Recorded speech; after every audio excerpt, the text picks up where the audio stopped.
So here we have a quadratic equation, ax squared plus bx plus c equals 0. For this to be a quadratic, a must not be equal to 0. I'm going to derive the quadratic formula, which gives us the solutions to this type of equation.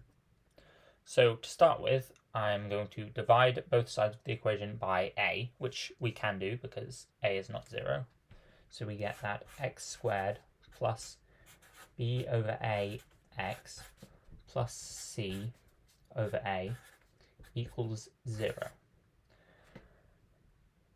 Now I am going to complete the square.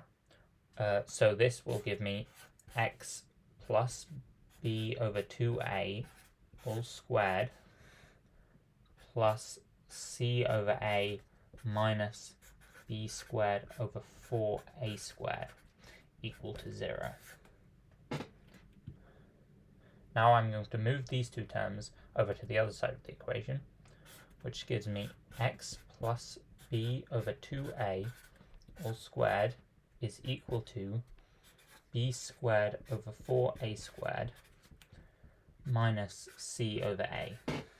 Now I am going to factor out 1 over 4a squared from the right-hand side of this equation.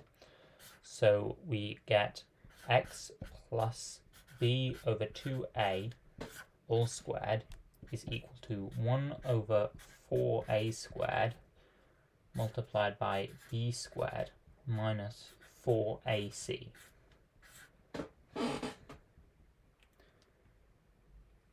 Now I'm going to take the square root of both sides of this equation.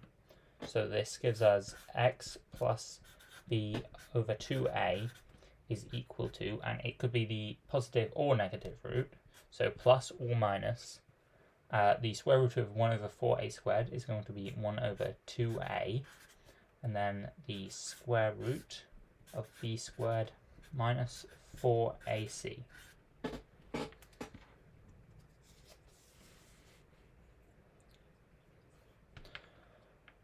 Okay, now I am going to move this term b over 2a to the right side of the equation, which gives me x is equal to minus b over 2a plus or minus 1 over 2a times the root of b squared minus 4ac, and therefore x is equal to minus b plus or minus the root of b squared minus 4ac over 2a, and this is our quadratic formula.